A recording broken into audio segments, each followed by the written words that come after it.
"There's a camera up there," the waitress whispered, and the most dangerous man in the room didn't look up. He froze, because he knew what that meant. Someone wasn't watching the diner. They were watching him. And instead of ripping it out, he did something far worse. He let them keep filming. If this story pulled you in, make sure to hit that subscribe button so you never miss what's coming next. I've got another unforgettable story dropping tomorrow. And while you're here, jump into the comments and tell me where you're watching from. I love seeing our community from all around the world. Alright, let's get back into it. She wasn't supposed to be paying attention. Just a waitress finishing the closing checklist at the Crossroads Diner on a Tuesday that felt like every other Tuesday. Wipe the counters, refill the sugar caddies. Don't stare at the man in the back booth who wore silence like armor and had tattoos climbing his neck like warnings written in ink. But Amora Miller was 24 years old, sharp-eyed, and trained since childhood to notice what didn't match. The diner was nearly empty just past 11 p.m. That dead hour between the late shift workers and the insomniacs who'd arrive around 2 a.m. seeking pie and silence. The fluorescent lights buzzed overhead with the tired persistence of something that refused to die. The smell was familiar. Burnt coffee, fryer grease that had soaked into the walls over decades, and the faint sweetness of cherry pie that never quite left the air. Alan Dominato sat in his usual booth, back to the wall, black suit sharp despite the late hour. His collar hung open just enough to reveal the edge of intricate tattoos that disappeared beneath expensive fabric, dark ink that spoke of allegiances and choices that couldn't be undone. His dark hair was styled back, his jawline sharp and unforgiving, his presence commanding without effort. He was 35, but carried himself with the controlled stillness of someone who'd learned early that movement meant vulnerability. His men stood near the entrance, two shadows in dark clothing, close enough to respond but far enough to give the illusion of privacy. One leaned against the wall by the door, arms crossed. The other stood with hands clasped in front of him, scanning the parking lot through the window. Both wore the same expression. Alert neutrality. Amora had served Alan for 6 months, long enough to know he took his coffee black, never looked at the menu, and tipped exactly 30% every time. Long enough to know that when he was here, the diner became something other than a diner, a temporary embassy, a neutral zone where things were decided without words. She'd learned not to ask questions, not to linger, not to make eye contact unless he initiated it first, but she'd also learned to watch. Tonight, she was refilling the sugar dispensers near the service counter when her gaze drifted upward, a habit born from years of checking for leaks in cheap apartments, for ceiling stains that meant trouble was coming. The diner's ceiling was old, exposed beams crisscrossing above like the skeleton of something that refused to die. Dust clung to everything up there, thick and undisturbed, the kind of grime that accumulated over years of nobody looking up. Except there was a spot that didn't match. Amora froze, sugar caddy suspended mid-pour. Above the prep station door, right where the main beam crossed the service path, there was a circle, too clean, too deliberate. The dust around it was thick as fur, but that one spot was clear like something had been wiped away or placed there recently. And nestled in the center of that clean circle was something small, black, and unmistakably lens-shaped. Her breath caught in her throat. She didn't point, didn't raise her voice, didn't even shift her body language in a way that would draw attention. Her mother's lessons echoed in her mind. When you see something dangerous, never announce it. The room has ears, the walls have eyes. Instead, she finished refilling the sugar with hands that wanted to shake but didn't, set the container down with practiced calm, and walked slowly toward Alan's booth. Her heart hammered against her ribs so hard she could feel it in her ears, but her face remained neutral, the face of someone bringing a coffee refill. Nothing more. She stopped beside his table. He didn't look up immediately, his attention fixed on his phone, thumb scrolling through something she couldn't see. The light from the screen cast shadows across his face, making the tattoos on his neck seem to move. Amora leaned in close, as if asking about dessert, her voice dropping to barely more than breath. "There's a camera up there." For the first time in 6 months, Alan Dominato went completely still. Not the relaxed stillness of a man at ease, the frozen stillness of a predator calculating distance, angles, survival. His dark eyes didn't flick upward, they narrowed inward, processing, measuring the weight of her words against the architecture of the room. His jaw tightened almost imperceptibly. His breathing slowed to something deliberate. One of his men near the door shifted, hand drifting toward his jacket. The other's posture changed, shoulders squaring. But Alan raised one finger, barely a movement, just the slightest lift from where his hand rested on the table, and both men froze mid-motion. The diner didn't change. The neon still buzzed. The coffee machine still hissed. The jukebox in the corner still played something soft and forgettable, some old country song about roads and regret. But everything else had shifted. Alan's hand lowered slowly. He picked up his coffee cup with deliberate calm and took a slow sip, his eyes scanning the room through peripheral vision, measuring sightlines and angles without giving anything away. Steam rose from the cup, momentarily obscuring his face. Then he set it down and met her gaze directly for the first time ever. His eyes were darker than she'd realized. Not cruel, but absolutely certain, the eyes of someone who'd made impossible decisions and lived with them. Where? His voice was so low it barely qualified as sound. Amora's pulse was a drum solo, but she kept her voice steady. Above the prep door, left beam, small, black, lens pointed at your booth. Alan didn't look up, didn't turn his head, didn't react in any way that would signal awareness to whoever was watching. Instead, he lifted his coffee cup again, using the motion as cover to glance toward the kitchen area, then back to his phone. How long? I don't know, but the dust pattern says recent. Days, maybe a week? Not longer. Something flickered across Alan's expression, not fear, but recognition. The kind of look that said he'd just confirmed a suspicion he'd been carrying but hadn't wanted to name. His free hand curled into a fist on the table, knuckles whitening briefly before relaxing again. He reached into his jacket slowly, pulled out his phone with controlled movements, and typed something with his thumb. Within seconds, one of his men approached the table, moving with the practiced silence of someone who'd learned to be invisible. He bent low, ear near Alan's mouth, listening to words Amora couldn't hear. Then he straightened and disappeared through the back exit without a sound, the door closing behind him with barely a click. Alan looked at Amora again. This time, his expression had changed, still controlled, but with something else underneath. Calculation, strategy, and something that might have been respect. Go to the kitchen, he said quietly. Stay there until I tell you otherwise. It wasn't a threat. It was protection. Amora nodded and walked toward the kitchen doors, her legs steady despite the adrenaline screaming through her veins. As she pushed through the swinging door, she glanced back once. Alan was still sitting exactly where he'd been, coffee cup in hand, posture relaxed, face unreadable, but his eyes were different now. He wasn't just in the room anymore, he was hunting. The kitchen was hotter than the dining area, even at this late hour. Industrial ovens radiated stored heat, and the fluorescent lights overhead were brighter, harsher, turning everything into sharp edges and deep shadows. Amora stood near the prep station, arms crossed, trying to look busy while her mind raced through every possible outcome of what she'd just done. She'd whispered a warning to a man most people crossed the street to avoid. She'd told Alan Dominato, a man whose name appeared in newspapers with words like alleged and suspected, that someone was watching him. And now she was standing in a kitchen, waiting, while men in expensive suits made decisions she couldn't see. Through the small circular window in the swinging door, she could see Alan still sitting in his booth. He hadn't moved, hadn't changed position. To anyone watching, and someone definitely was, he looked like a man finishing his coffee, checking his phone, completely unaware that his world had just tilted sideways. But Amora could see the difference. The way his shoulders held tension he was carefully masking. The way his thumb scrolled across his phone screen with purpose now, not idle browsing. The way his eyes tracked movement without his head turning.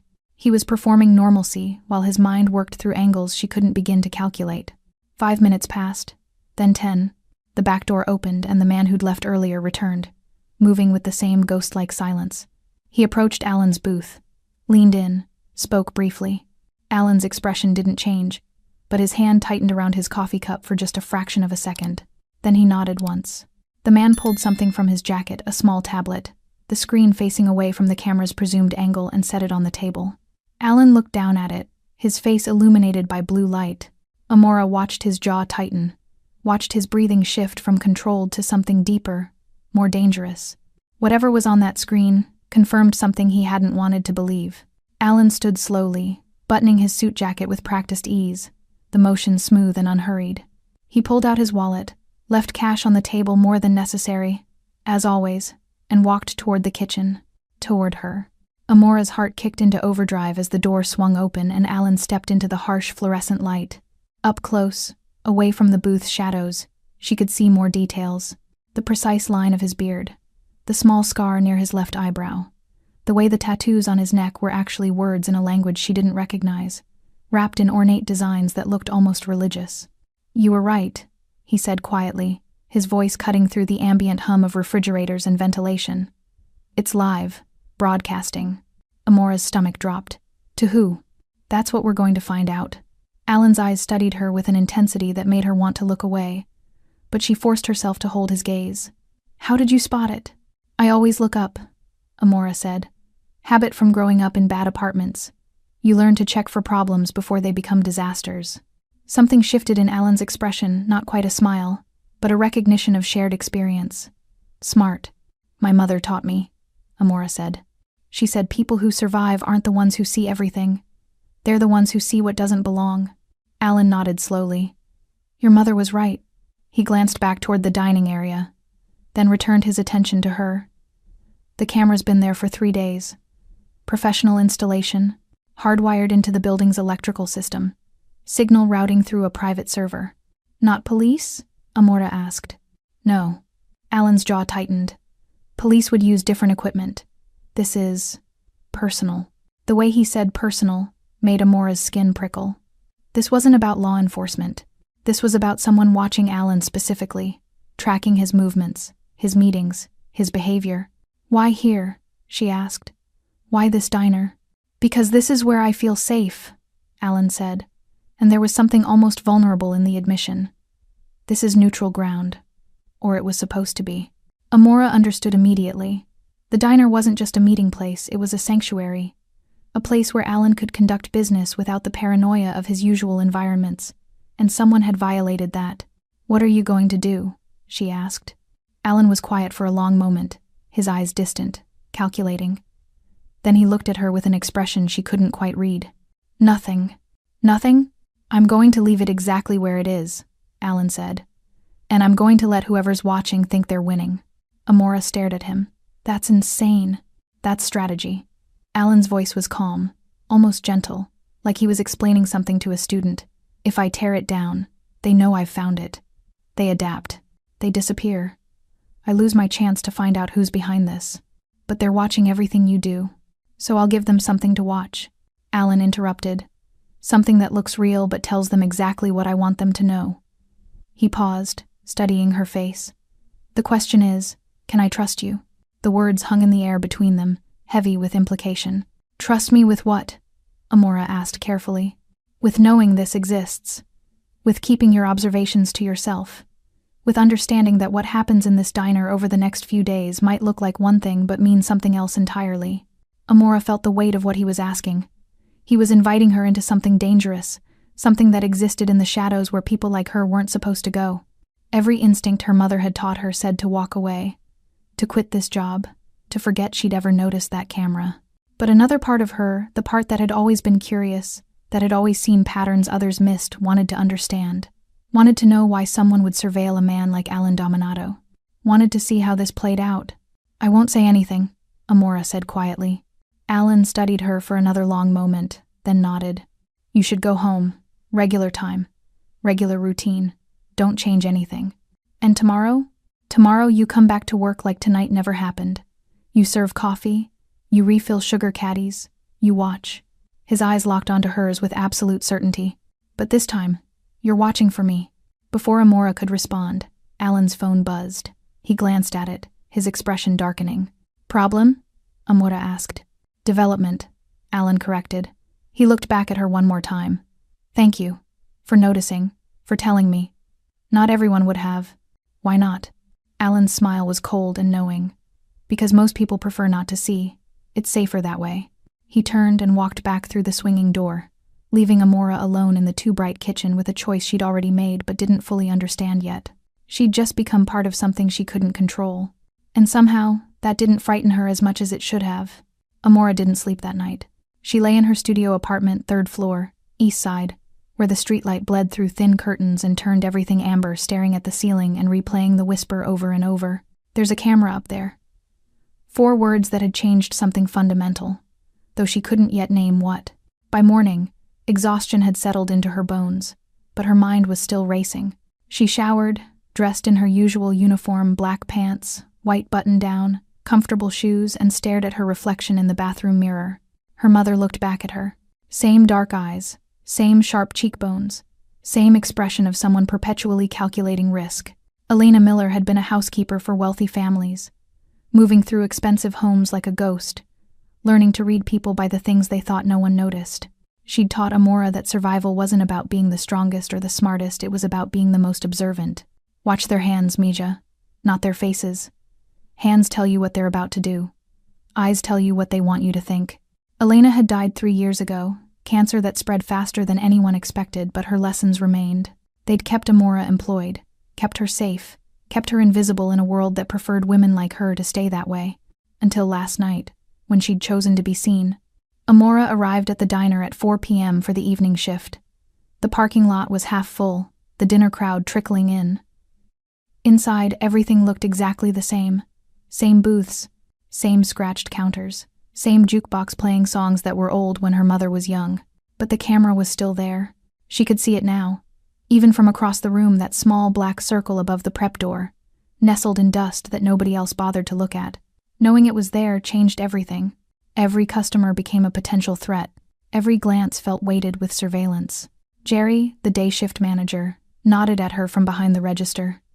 "You're on tables 1 through 8 tonight." Ramirez called in sick. "Got it," Amora said, tying her apron. The shift started normally. Families with tired kids, truckers ordering coffee and pie, a couple arguing in whispers over something that had started long before they'd entered the diner. Amora moved through it all with practiced efficiency, her body on autopilot while her mind stayed alert. Alan didn't arrive until almost 8 p.m. She saw him through the window first, the black Mercedes pulling into the lot, parking in the same spot he always used. He emerged alone this time. No visible security. Just a man in a dark suit walking through the early evening heat like he owned the air around him. When he entered, their eyes met for a fraction of a second. No acknowledgement, no signal, just a flicker of recognition before he moved to his usual booth. Amora gave him 5 minutes, then approached with a coffee pot and a menu he'd never open. "Evening," she said, her voice professionally neutral. "Coffee. Black," Alan replied, not looking up from his phone. She poured, noting the way he angled his body slightly away from the camera's direct line of sight. Casual, natural, but deliberate. As she turned to leave, he spoke quietly. 15 minutes. Back door. Bring your purse." Amora's hand tightened on the coffee pot, but she didn't react otherwise, just nodded once and walked away. 15 minutes felt like hours. She served customers, refilled drinks, cleared plates, all while her pulse hammered a countdown in her ears. When the time came, she told Jerry she was taking her break, grabbed her purse from the staff locker, and slipped through the kitchen to the back exit. Alan was waiting in the alley, leaning against the brick wall beside a dumpster that smelled like old grease in summer heat. The sun was setting, painting everything in shades of orange and purple. In this light, his tattoos looked like they were moving. "You came," he said. "You told me to. I asked you to. There's a difference." Alan pushed off the wall, hands in his pockets, posture relaxed but eyes sharp. "I need to ask you some questions. Personal ones. You can say no." Amora's guard went up immediately. "What kind of questions?" "The kind that tell me if I can trust you." Alan's gaze was steady, assessing without being predatory. "Where did you grow up?" "South Side, near the rail yards." "Family?" "Just my mother. She died 3 years ago." "I'm sorry."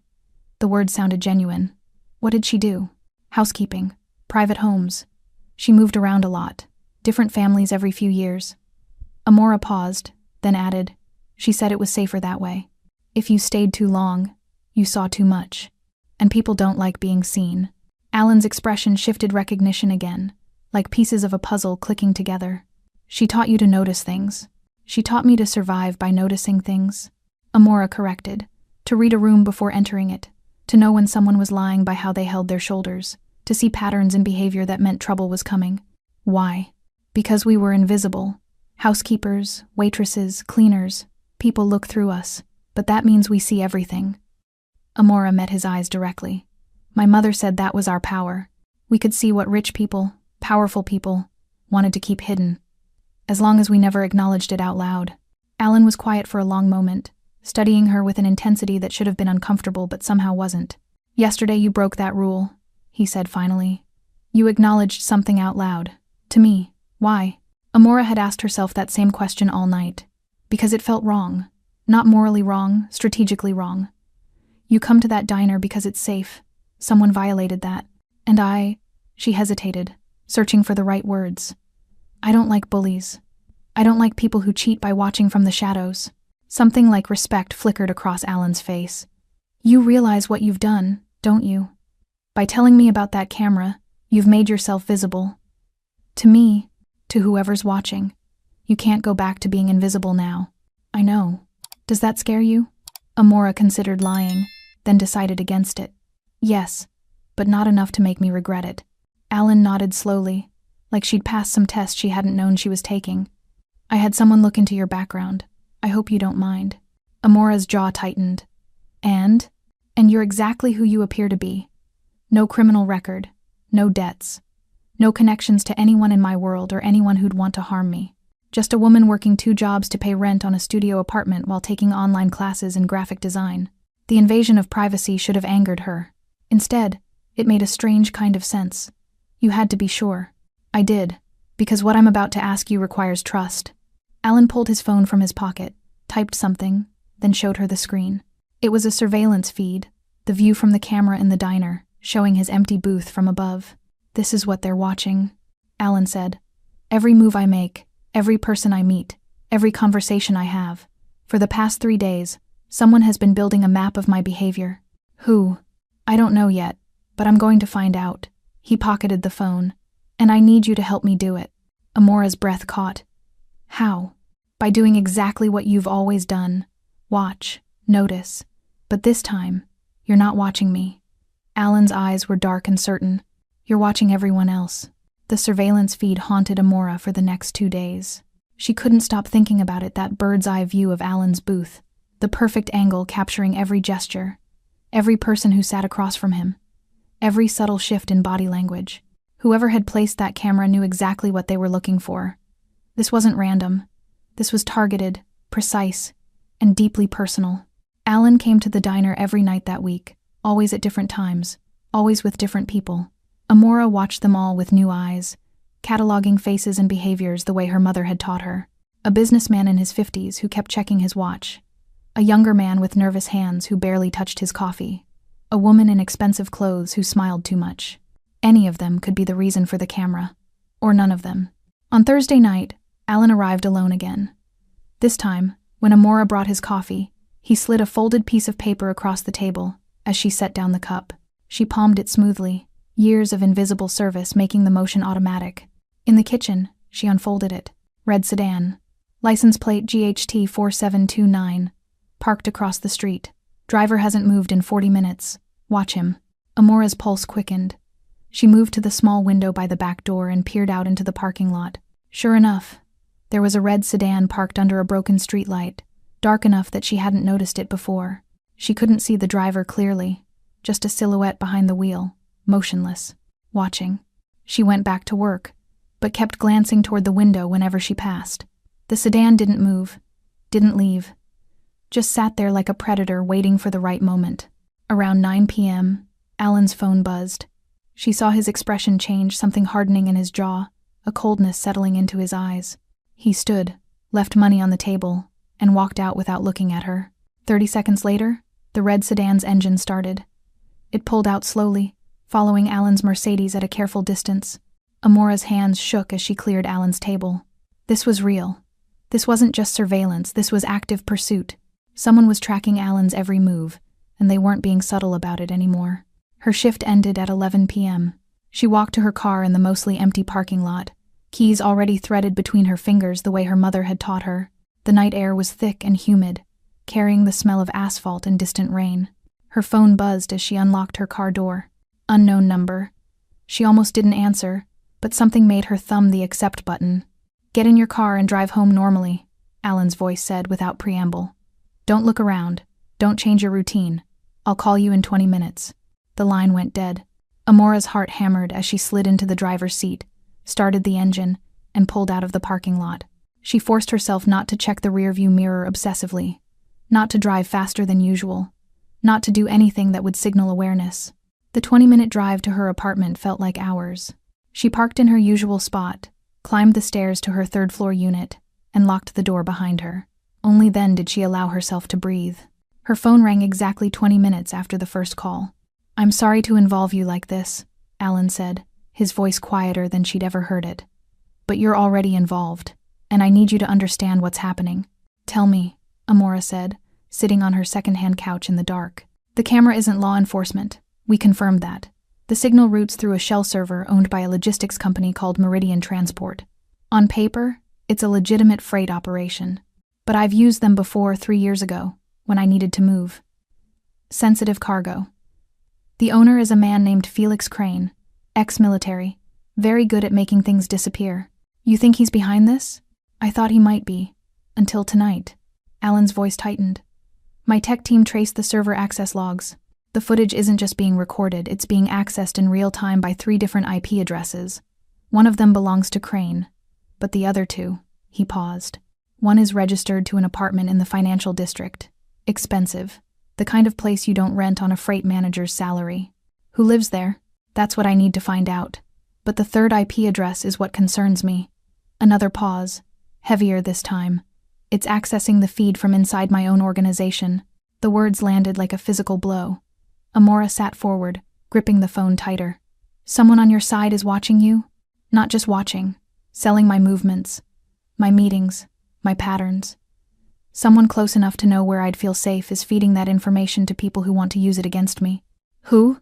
"I have 3 possibilities, all of them people I've trusted for years.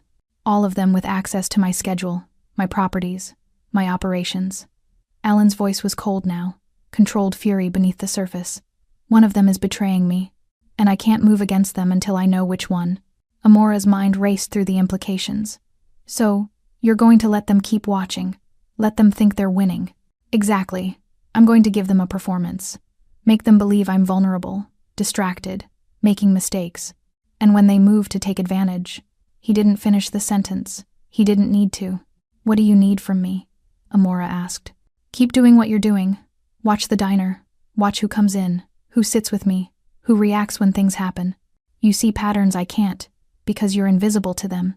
They look through you, until I'm not invisible anymore. If this goes wrong, if they realize you're helping me..." Alan's voice carried weight now, genuine concern. "You'll be in danger, real danger. I can offer you protection, but I can't guarantee your safety. You can still walk away from this. I'll understand." Amora thought about her mother, about all those years of watching from the shadows, about being invisible as a survival strategy, about how that invisibility had felt like armor but also like a cage. "I'm not walking away," she said quietly. "Why not?" "Because you're right. I see things. And what I see is someone being hunted by people who are supposed to be on his side. That's not just dangerous, it's wrong. And she searched for the right words. "I'm tired of just watching. I want to do something that matters." Alan was quiet for a long moment. When he spoke again, his voice carried something new, not just respect, but genuine gratitude. "Then we do this together. But carefully. Whoever's behind this has already demonstrated patience and resources. They won't hesitate to remove obstacles, including you." "I understand." "Good. Tomorrow night, I'm meeting with someone. Tall man, gray suit, probably in his 40s. I need you to watch how he reacts when I tell him I'm considering a new logistics partner. Watch his hands, his breathing, anything that seems off." "Is he one of the 3? Amora asked. "He's the first possibility," Alan confirmed. "His name is Thomas Brennan. He's been with me for 8 years, manages my supply chain, has access to everything.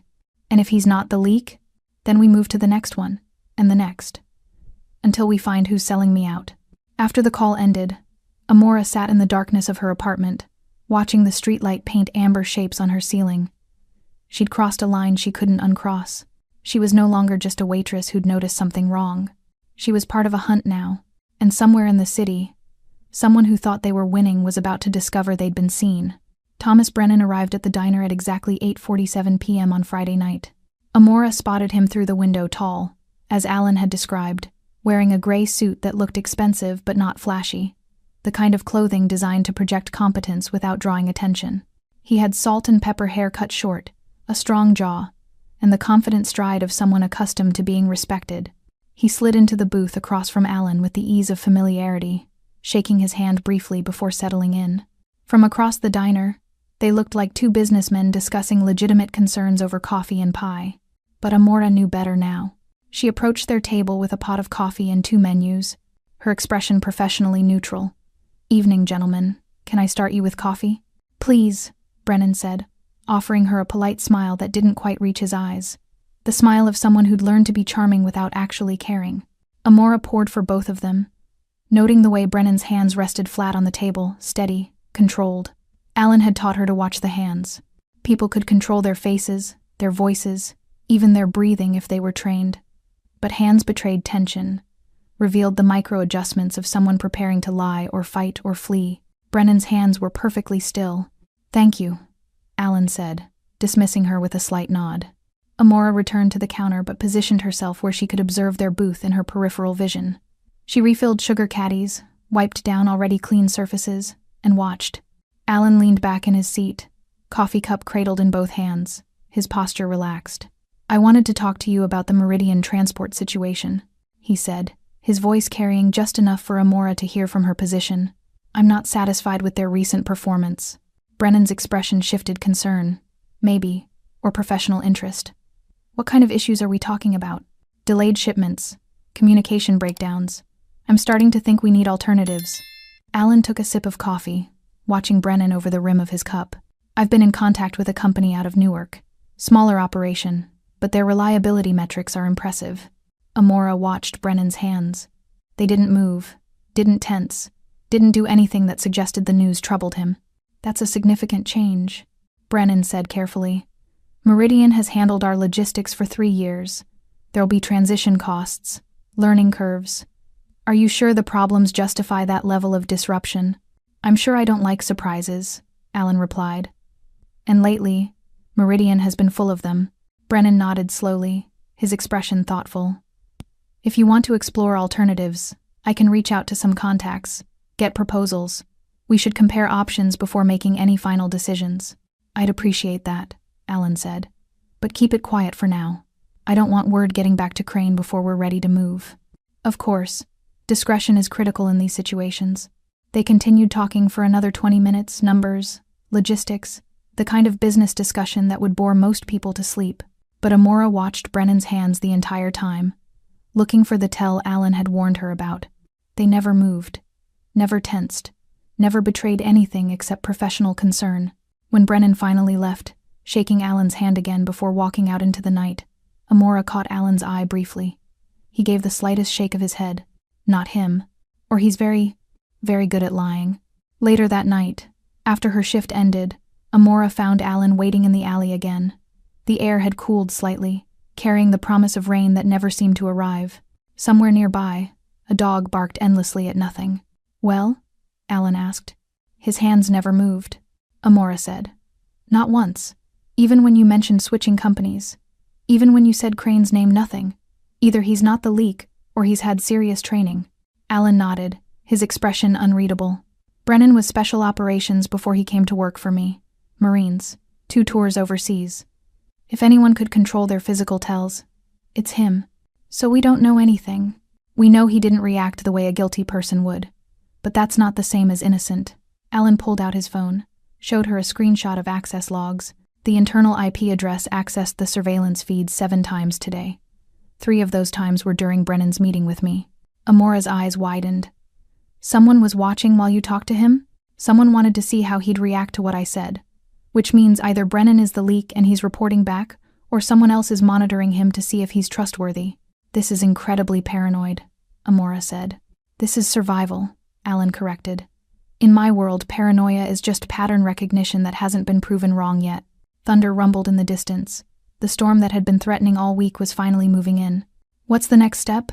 Amora asked. "Tomorrow night. Different meeting. Different person." Alan's jaw tightened. "Isabella Russo. She manages my real estate holdings.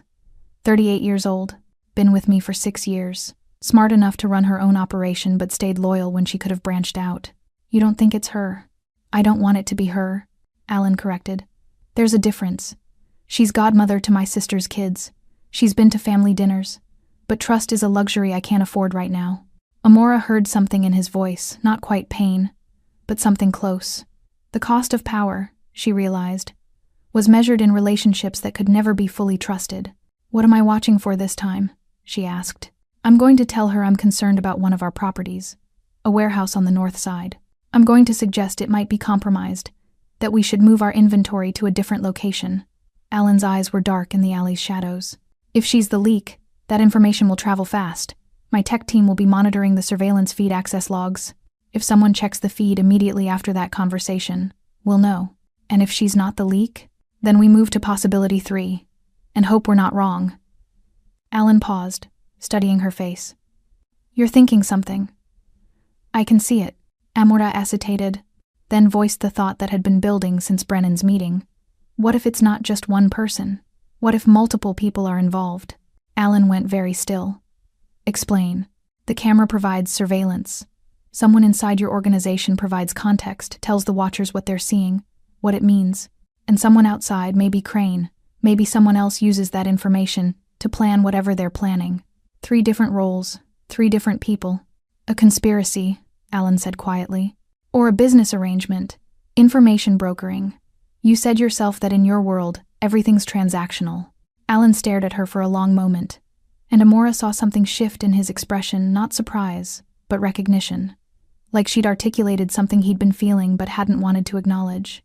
"If you're right," he said slowly, "then this is bigger than I thought, and more dangerous." The first drops of rain began to fall, fat and heavy, hitting the asphalt like accusations.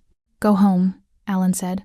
"Get some rest. Tomorrow we find out if Isabella Russo is family or if she's business." Amora turned to leave, then stopped. "Alan?" "Yes. When this is over, when you find out who's betraying you, what happens to them?" Alan's expression went cold, distant. "That depends on why they did it. Money, I can understand. Fear, I can forgive. Ambition." He trailed off, then met her eyes directly. "Ambition that crosses into betrayal has only one ending."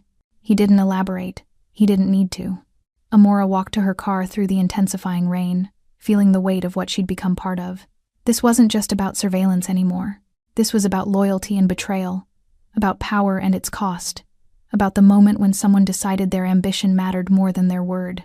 And somewhere in the city, someone was watching a feed, believing they were unseen, not knowing that the man they were hunting had become the hunter. Isabella Russo walked into the diner like she owned the world. She was striking in a way that commanded attention without demanding it. Dark hair pulled back in a sleek ponytail, crimson blouse under a black blazer, heels that clicked against the tile floor with rhythmic confidence. She carried herself with the assurance of someone who'd learned early that presence was power. Amora watched her slide into the booth across from Alan, leaning in to kiss his cheek with familiar affection. Not romantic, familial. The gesture of someone who'd earned proximity through years of loyalty. "You sounded serious on the phone," Isabella said, her voice carrying a slight Bronx accent she'd never bothered to polish away. "What's wrong?" Alan waited until Amora approached with coffee before answering. She poured for both of them, catching the subtle tension in Alan's shoulders, the careful neutrality in Isabella's expression. "Thank you," Isabella said, offering Amora a genuine smile. The kind servers recognized because it was so rare actual acknowledgement, not performative courtesy. Amora nodded and retreated to her observation post. "We have a problem," Alan said quietly. "The warehouse on the north side. I think it's been compromised." Isabella's hands, which had been reaching for the sugar, stopped mid-motion. "Compromised how?" "I'm not sure yet. But I've noticed increased activity in the area. Surveillance patterns that don't match normal law enforcement. And 2 of our regular contacts have gone quiet in the past week." Alan leaned forward slightly. "I want to move everything out. Tonight if possible. Can you arrange alternate storage?" From her position at the counter, Amora watched Isabella's reaction with surgical precision.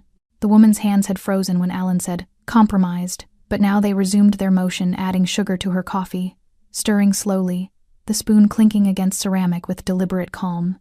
But her breathing had changed. Shallow. Faster. That's a significant operation," Isabella said carefully.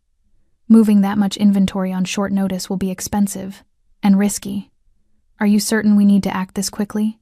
"I'm certain I don't take chances with our security," Alan replied. His voice was harder now, less familiar. "This is what I pay you for, Isabella. Solutions, not questions." Something flashed across Isabella's face, hurt. Maybe, Or anger at being spoken to like an employee rather than family? Her jaw tightened. I'll make the arrangements, but I need 12 hours minimum. Moving in daylight is too exposed. 12 hours, Alan agreed. And Isabella? No one else knows about this. Not Brennan, not the warehouse staff, just you and me. Isabella's eyes narrowed slightly. You don't trust your own people anymore? I trust evidence, Alan said flatly. And right now, the evidence says someone's been watching me too closely. Until I know who, I trust no one. The words landed like a slap. Isabella's expression hardened, professional distance replacing the warmth she'd arrived with. Understood. I'll call you when it's arranged. She stood, leaving her coffee untouched, and walked out without another word. The door chimed as she left, too cheerful for the tension that lingered in her wake. Amora caught Alan's eye. He gave her a barely perceptible nod, then returned his attention to his phone. 20 minutes later, Amora's own phone buzzed with a text from an unknown number. Her breathing changed. Hands stopped, recovered too quickly. She deleted the message immediately and continued working, her heart pounding with the weight of what she'd just witnessed. Isabella Russo, godmother to Alan's nieces and nephews, trusted lieutenant for 6 years, had just failed the test. The performance began in earnest 2 hours later. Alan had moved to a different booth, one with better visibility from the camera angle. He was on his phone, speaking in a voice just loud enough to carry angry, frustrated, the tone of a man losing control. I don't care what it costs, just make it happen. No, tonight. Everything moves tonight. Because I said so, that's why. He slammed the phone down on the table, theatrical, obvious. Then he ran his hands through his hair in a gesture of stress Amora had never seen him make before. He was performing frustration, broadcasting weakness, letting whoever was watching think they'd rattled him. Amora refilled his coffee, leaning in as she poured. Is this part of it? She whispered. All of it, Alan murmured back. They need to believe I'm panicking, that I'm making desperate moves without thinking them through. And if they take the bait, then we find out exactly who's been selling me out. For the next hour, Alan continued the show. He made 3 more calls, each one progressively more agitated. He spilled coffee, something the careful, controlled Alan Dominato would never do, and cursed loud enough for the whole diner to hear. He paid his bill in crumpled cash instead of the neat bills he always used, leaving a tip that was too small, completely out of character. To anyone watching, he looked like a man coming apart. Around midnight, one of Alan's men entered, the same one who'd investigated the camera initially. He approached Alan's booth, and they had a conversation just loud enough for the microphone to catch. The transport's ready. But sir, moving everything tonight, it's not secure. We haven't had time to vet the route. I don't care about secure, Alan snapped. I care about getting our inventory away from that compromised location. We move at 2 a.m. Tell everyone. Sir, that's an order. The man left, shoulders tight with apparent concern. Another performance, another piece of carefully crafted theater. At 12:30 a.m., Amora's phone buzzed again. 3 access spikes on the surveillance feed in the last hour. Someone's watching closely. The trap is set. She looked toward Alan's booth. He was gathering his things, preparing to leave. As he stood, he stumbled slightly, barely noticeable, but enough. Enough to suggest exhaustion, stress, a man not paying attention to his surroundings. He left without looking at her. Amora finished her shift at 1 a.m., her nerves stretched thin with anticipation. As she walked to her car, she noticed a sedan parked 3 spaces from hers, different from the red one she'd seen before. Dark blue. 2 people inside, one on a laptop that cast blue light across his face. They were watching, waiting. She drove home, following her usual route, checking her mirrors obsessively. The sedan didn't follow her, but she knew that didn't mean anything. If this conspiracy was as organized as Alan suspected, they'd have multiple teams, multiple watchers. At 2:15 a.m., her phone rang. They moved, Alan said without preamble. His voice was different now, cold, sharp, the panic completely gone. 3 vehicles converged on the north warehouse. They're inside now, expecting to find our inventory. But there's nothing there, Amora said. There's something there, Alan corrected. Just not what they're expecting. My security team is documenting everything, every face, every vehicle, every communication. Did you identify who ordered them? Not yet. But they had to receive instructions from someone who knew about my conversation with Isabella, someone who believed my performance. His voice carried dark satisfaction. By morning, we'll know exactly who's been watching me, and more importantly, we'll know who they're working for. What happens then? Alan was quiet for a moment. Then the real game begins. Because whoever orchestrated this, whoever bought my people and planted that camera, they're about to discover something important. What's that? That the most dangerous moment in chess isn't when you're under attack. It's when you realize your opponent has been letting you win. The line went dead. Amora sat in her dark apartment, staring at her phone, understanding finally what Alan had been building toward. This wasn't just about identifying a traitor. This was about turning the surveillance back on itself, about making the watchers reveal not just who they were, but who they answered to. The camera in the diner hadn't been a violation. It had been a gift. And Alan had just finished wrapping it. Amora didn't hear from Alan all day Saturday. She woke to silence, no texts, no calls, just the oppressive heat of late summer and the nervous energy that came from knowing something was happening but not knowing what. She tried to distract herself with online coursework, with cleaning her already clean apartment, with anything that would stop her mind from cycling through possibilities. By evening, she was ready to crawl out of her skin. Her shift started at 6 p.m. She arrived early, needing the familiar routine to ground her.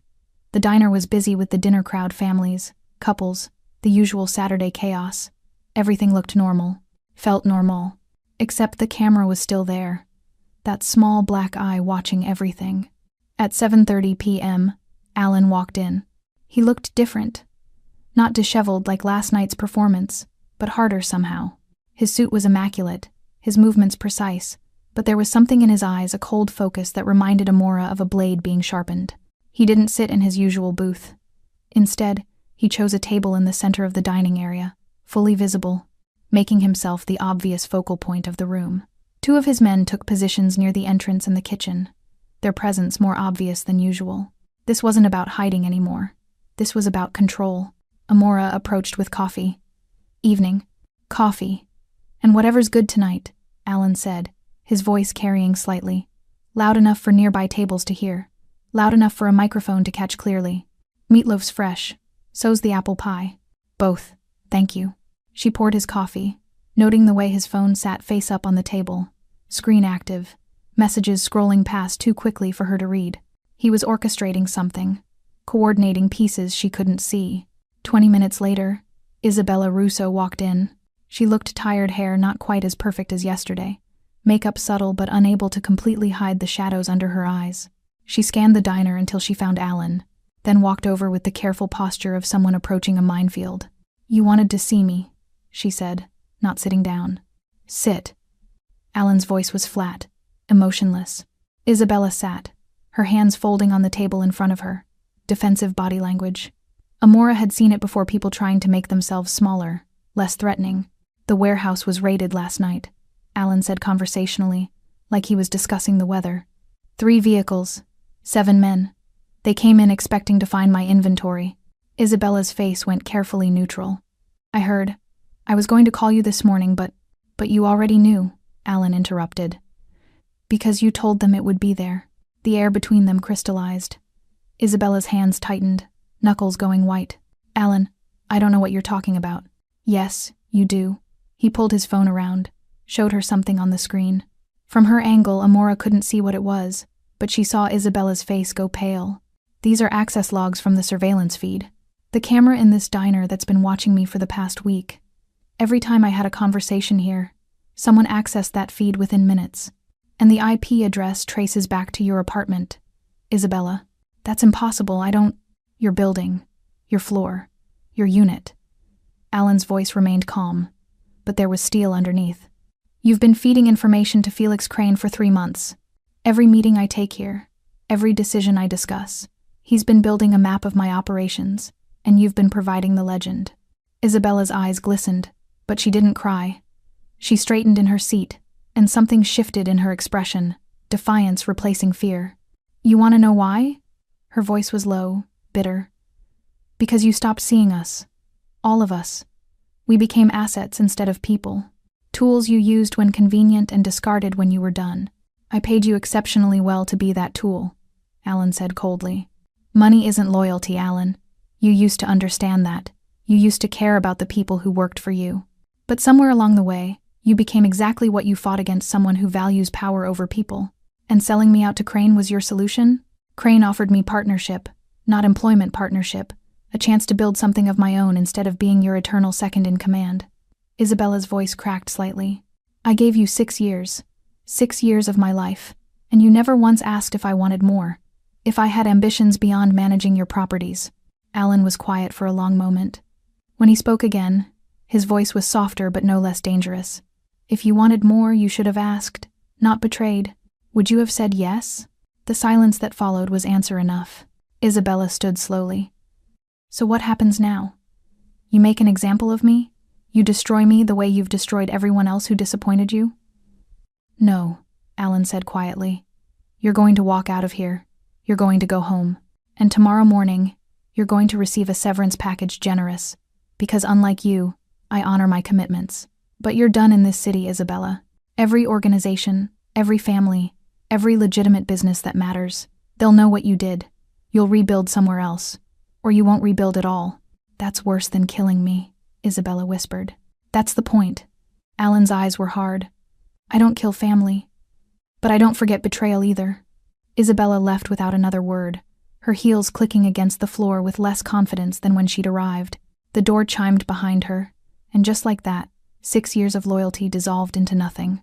Amora approached to clear the table, her hands shaking slightly. Was she the only one? No, Alan said quietly. She was the inside source. But someone else placed the camera.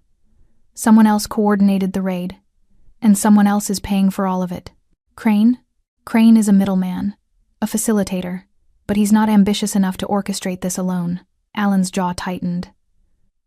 Someone wanted me distracted, vulnerable. They used Isabella to map my routines, used the camera to watch my reactions, and used Crane to coordinate the actual operation. Who? Before Alan could answer, his phone buzzed. He looked at it, and his expression went completely still, the kind of stillness that preceded violence. They're moving, he said quietly. Right now, they think I'm exposed, destabilized by Isabella's betrayal. They're making their play. What kind of play? Alan stood, pulling cash from his wallet and dropping it on the table too much, as always. The kind that ends with me either dead or removed from power. The kind that requires coordination, resources, and someone I trusted giving them the green light. Who? Amora asked again, more urgently. Alan looked at her, and for the first time since she'd met him, she saw something like regret in his eyes. My lawyer, he said quietly. Mitchell Hayes, the man who's handled my legal affairs for 10 years. The man who knows every asset I own, every weakness in my organization, every contingency plan I've ever made. He's been selling me out piece by piece, using Isabella and Crane as proxies, while he positioned himself to take over everything I've built. Amora's breath caught. How do you know? Because 20 minutes ago, he filed emergency injunctions to freeze my accounts, claiming suspected criminal activity. And he scheduled a meeting with my suppliers for tomorrow morning, a meeting I wasn't invited to. Alan's voice was ice. He's not just betraying me. He's trying to replace me. What are you going to do? Alan's smile was cold and sharp. I'm going to let him think it's working. And then I'm going to show him exactly what happens when you mistake patience for weakness. Mitchell Hayes thought he was winning. Alan knew this because his tech team had intercepted every communication Hayes sent over the past 12 hours. Every email to suppliers suggesting Alan was undergoing personal difficulties. Every text to associates hinting at leadership transitions. Every carefully worded phone call, positioning himself as the stable alternative to Alan's supposed instability. Hayes had built his case methodically. The frozen accounts, the emergency injunctions, the scheduled meeting with key suppliers. On paper, it looked like a responsible attorney protecting assets from a client spiraling out of control. In reality, it was a calculated coup. Sunday morning, Alan sat in a downtown office building, not his usual headquarters, but a neutral space Hayes wouldn't associate with him. Around him sat his core team, his head of security, his financial officer, and the one lawyer he still trusted, a woman named Patricia Reeves, who'd worked in federal prosecution before going private. Hayes filed the injunctions under mental health protocols, Patricia explained, spreading documents across the conference table. He's arguing you've exhibited erratic behavior, the outburst at the diner, the panicked warehouse move, the confrontation with Isabella. He's painted you as unstable. Because I wanted him to, Alan said calmly. Patricia raised an eyebrow. You staged your own mental breakdown? I staged vulnerability. Hayes saw an opening and took it. Now we know exactly what he's been planning. Alan pulled up a recording on his tablet. This is from yesterday evening. Hayes talking to Felix Crane. He pressed play. Hayes's voice came through clearly. Dominato's finished. The accounts are frozen, and by tomorrow afternoon, I'll have control of his supplier network. Once I consolidate operations, we split everything 60-40 as agreed. You provide logistics, I provide legitimacy. Crane's response was cautious. What about Isabella? She served her purpose. Once Dominato's removed, she becomes a liability we can't afford. She knows too much. The recording ended. Patricia sat back, expression grim. That's conspiracy to commit fraud and implied threat of violence. More than enough for criminal charges. I'm not interested in criminal charges, Alan said. I'm interested in exposure. What do you mean? Alan's smile was cold. Hayes thinks he's operating in shadows. He thinks his communications are secure, his plans private. What he doesn't know is that for the past 6 months, every email, every phone call, every document he's created has been copied to a secure server. Not by me, I didn't know he was the leak until 2 days ago, but by someone who suspected him long before I did. Who? Patricia asked. Someone smarter than all of us. Alan pulled up another file. Isabella Russo. Before she betrayed me completely, she was hedging her bets. She didn't trust Hayes, so she started documenting his activities. When she finally committed to selling me out, she kept those files as insurance. And when I confronted her last night, she gave them to me. Not out of loyalty, out of spite. She wanted to make sure if she went down, Hayes went down harder. Patricia scrolled through the documents, her eyes widening. This is comprehensive. Financial records, communication logs, meeting notes. Hayes has been planning this for 18 months. Long before Isabella got involved, Alan confirmed. He used her as a convenient scapegoat, someone to take the fall while he positioned himself as the solution. But Isabella's documentation proves Hayes was the architect. She was just a tool. So what's your play? Patricia asked. Transparency, Alan said. Every document, every recording, every piece of evidence gets released. Not to law enforcement, they'll get their copies eventually, but to everyone who matters in my world. Every supplier Hayes is meeting with tomorrow. Every associate he's been quietly recruiting. Every family and organization that works with us. They'll see exactly what he tried to do. That'll destroy him, Patricia said. That's the point. In my world, betrayal is business. People understand ambition, even respect it. But what they can't tolerate is someone who operates through deception while pretending to be your advocate. Hayes positioned himself as the ethical one, the legitimate one. When everyone sees he's been orchestrating this while pretending to protect my interests, he won't just lose credibility, he'll become untouchable. No one will work with him. No firm will hire him. He'll be radioactive. Patricia studied him for a long moment. You're not just removing a threat. You're making an example. I'm telling a story, Alan corrected. The story of what happens when someone mistakes my restraint for weakness. When they think because I don't react immediately, I'm not paying attention. When does the story go public? Patricia asked. In about 3 hours, Alan said, checking his watch. Right before Hayes' meeting with my suppliers. They'll walk into that conference room having just read every detail of his betrayal. And Hayes will realize, maybe for the first time in his life, what it means to be truly exposed. At 11 a.m., Amora's phone buzzed with a news alert. She was home, unable to work, unable to do anything except wait for news. The alert was from a local business journal. Prominent attorney Mitchell Hayes under investigation for fraud conspiracy. She clicked through to the article. It was devastating, every scheme, every betrayal, every conversation documented with surgical precision. The journalist had clearly been given exclusive access to a massive data dump, and they'd published it all. By noon, it was everywhere. Financial news sites, legal blogs, even mainstream media picked it up, the story of a trusted attorney who'd tried to orchestrate a takeover of his own client's empire. Her phone rang. Alan, did you see? He asked. Everyone's seeing it, Amora replied. It's viral. Hayes is finished. Hayes is a cautionary tale, Alan corrected. About surveillance, about trust, about the fact that in the digital age, nothing stays hidden forever. The camera, Amora said suddenly. Are you going to remove it now? No, Alan said. I'm going to leave it exactly where it is, Because whoever hired Hayes, whoever provided the initial funding for this operation, they're still out there. And now they're going to be very, very nervous. You're using it as bait again. I'm using it as a message. Whoever's watching now knows that I found their camera, identified their conspiracy, and dismantled it without ever revealing how much I knew until it was too late. That kind of uncertainty is more powerful than any threat. Amora thought about that, about how Alan had turned a violation into a weapon, had let himself be watched while he orchestrated the Watcher's destruction. What happens to Isabella? She asked. Alan was quiet for a moment. She gets her severance package as promised, and she disappears. She made a choice, and she'll live with the consequences. But she also gave me the evidence that exposed Hayes. That counts for something. Does it?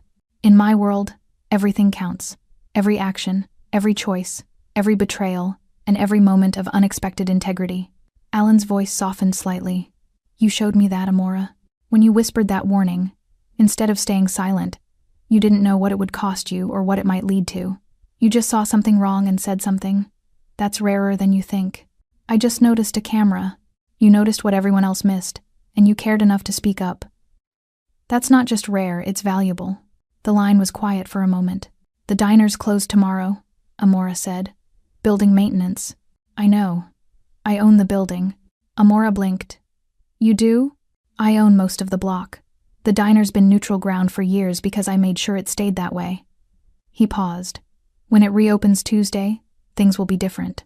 The camera will be gone. Hayes will be gone. And you'll be safe again. Was I ever in danger? Yes, Alan said honestly. If Hayes had succeeded, everyone connected to me would have become a liability, including you. He knew you were observant. He would have dealt with that eventually. The casual way he said it made Amora's blood run cold. She'd been closer to real danger than she'd realized. Thank you, she said quietly, for keeping me out of it. You were never out of it, Alan replied. You were the reason I won. Tuesday morning arrived with unusual clarity, the kind of light that made everything sharp-edged and honest. Amora walked into the Crossroads Diner at 5:45 a.m. for the breakfast shift. The building had been closed for 2 days for maintenance, but stepping inside, she couldn't see any obvious changes. Same counters, same booths, same worn floor tiles that had seen decades of traffic. Except when she looked up at the beam above the prep door, the camera was gone. In its place was just dust, the original, undisturbed layer that should have been there all along. Like the violation had never happened. Like the past 2 weeks had been some fever dream she'd imagined. But her hands remembered the tremor when she'd whispered that warning. Her pulse remembered the spike of fear every time she'd watched someone sit across from Alan, knowing they might be selling him out.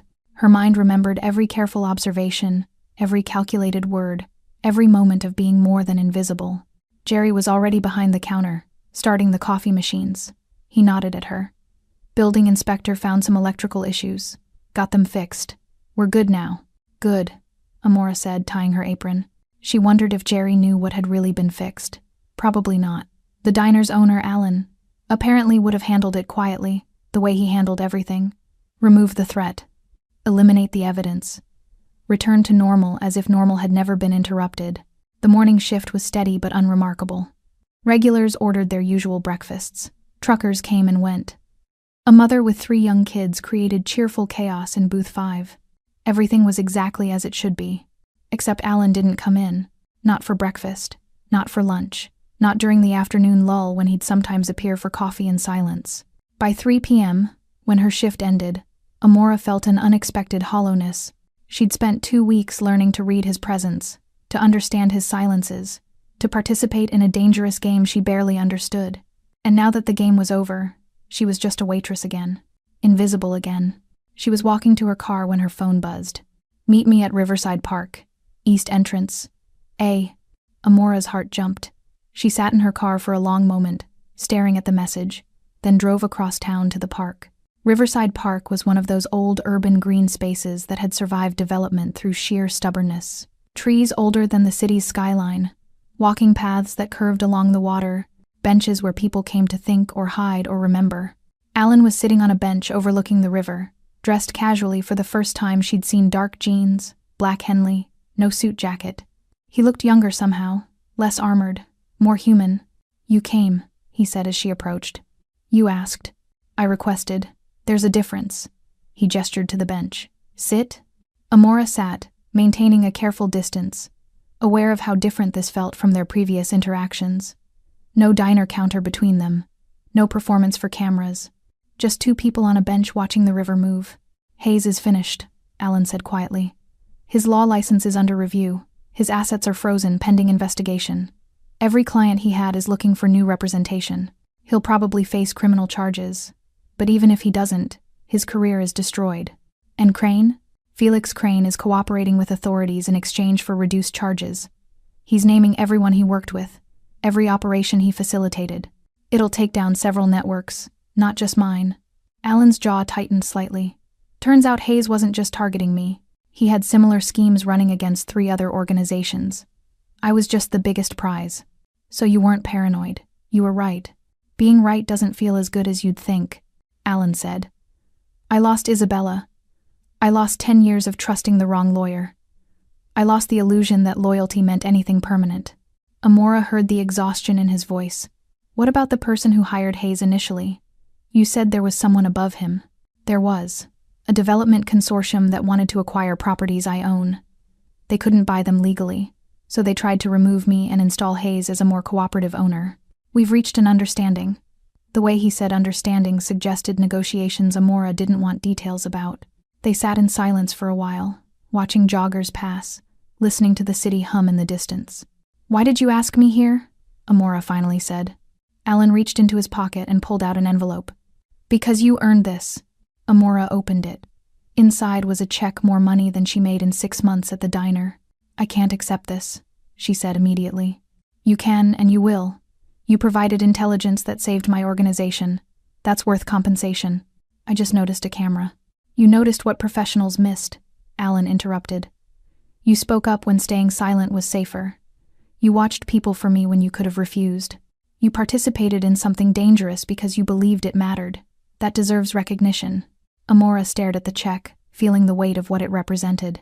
This wasn't payment for service, this was closure. This was Alan telling her their arrangement was over, that she could return to her life, that the dangerous world she'd glimpsed would close behind her like a door she'd never find again. "What if I don't want to be invisible anymore?" The words came out before she could stop them. Alan turned to look at her directly. "What do you mean?" "I mean, for 2 weeks I mattered. What I saw mattered. My observations changed outcomes. And now I'm supposed to go back to serving coffee and pretending I don't see things?" Amora's voice was quiet but intense. "You said I was valuable. Was that just the situation talking, or did you mean it?" Alan was quiet for a long moment, studying her with those dark, calculating eyes. "I meant it," he said finally. "But valuable in my world comes with costs you haven't paid yet. Danger you've only glimpsed. Choices that change who you are. Maybe I want to change. Or maybe you're addicted to feeling important," Alan said, not unkindly. "There's a difference between wanting growth and wanting validation. You need to be sure which one you're chasing." His words hit harder than Amora expected. Was he right? Had she just gotten hooked on the adrenaline of mattering? "Think about it," Alan said, standing. "Keep the check. Take time. If in a month you still want something different, call me. But don't make this decision because you're afraid of being invisible. Make it because you've decided invisibility isn't enough anymore." He started to walk away, then paused. "Amora? Thank you. For everything. Genuinely." "You already said that." "I know, but I wanted you to hear it when there weren't cameras watching, when it was just truth, not strategy." He walked away along the river path, hands in his pockets, looking like any other person enjoying an afternoon in the park. But Amora knew better now. She'd seen behind the curtain. She'd learned that power wasn't always loud, that danger often wore expensive suits, and that sometimes the most important thing you could do was whisper 4 words when everyone else stayed silent. She looked at the check in her hands, then at her reflection in the river. For the first time in her life, Amora Miller wasn't sure who she wanted to be, and somehow, that felt like freedom. The check sat on Amora's kitchen counter for 3 days before she deposited it. Not because she didn't need the money her rent was due.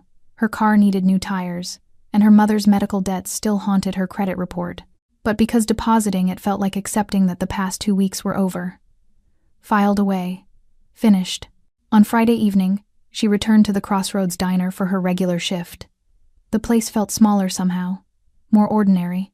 The magic, or maybe the danger that had transformed it into something significant, had evaporated with the camera's removal.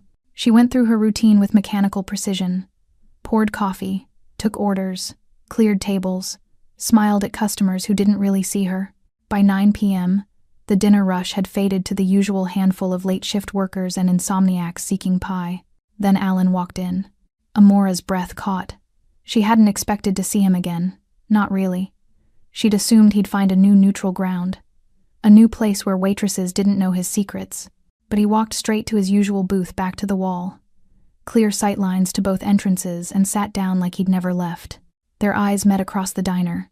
He nodded once. She grabbed the coffee pot.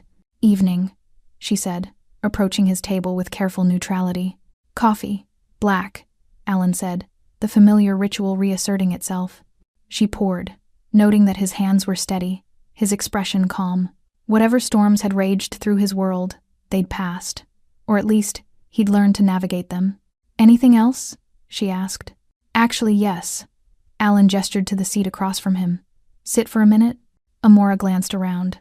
The diner was quiet enough that Jerry wouldn't complain.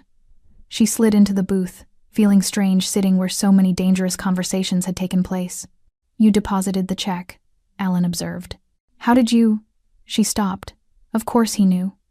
"Yes. Yesterday. Thank you. It helps more than you know." "Good." He took a sip of coffee, his movements unhurried. "Have you thought about what I said? About what you want?" Amora had thought about little else. She'd replayed their conversation by the river dozens of times, testing his words against her instincts. "I have," she said carefully.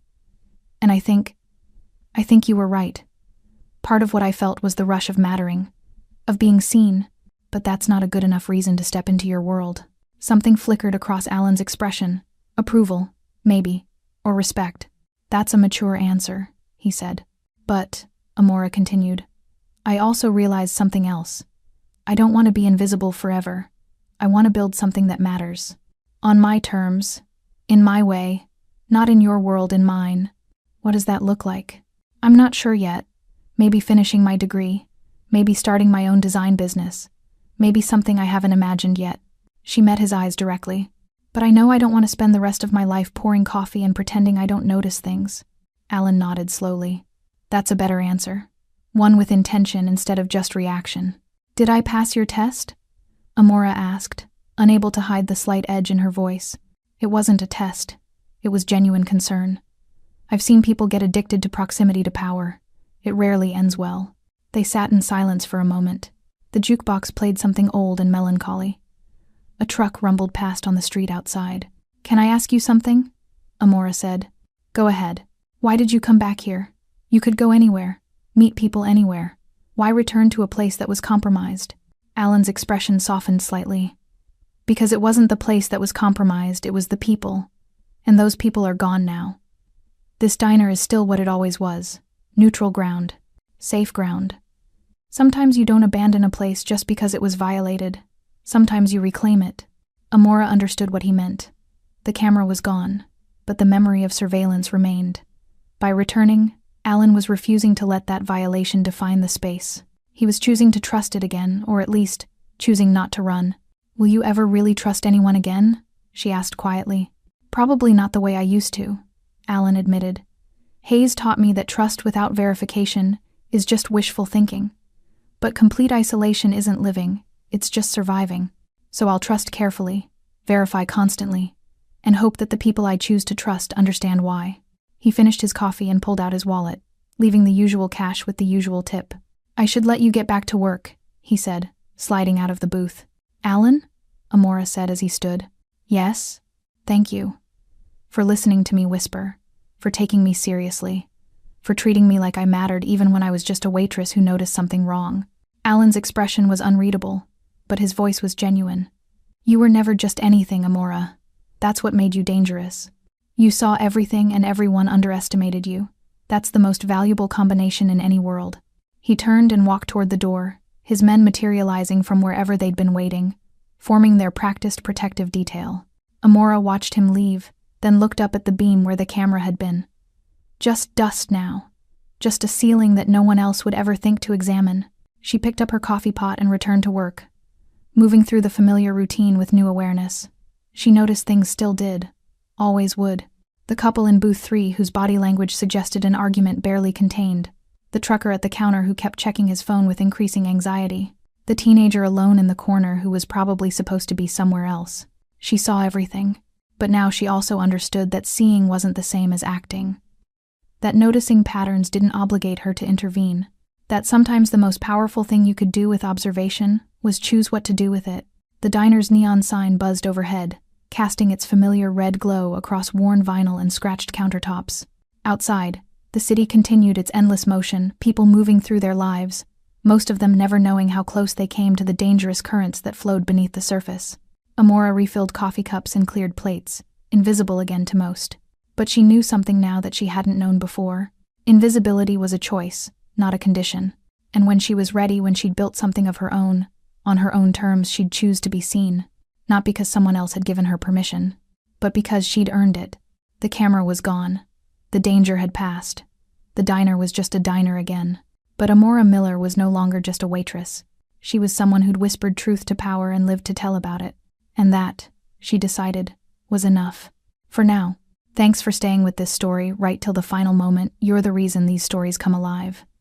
If you're ready for another powerful journey, just tap the next video on your screen. And before you go, leave a quick comment and rate this story from 1 to 10. I'm excited to see your thoughts and connect with you down there.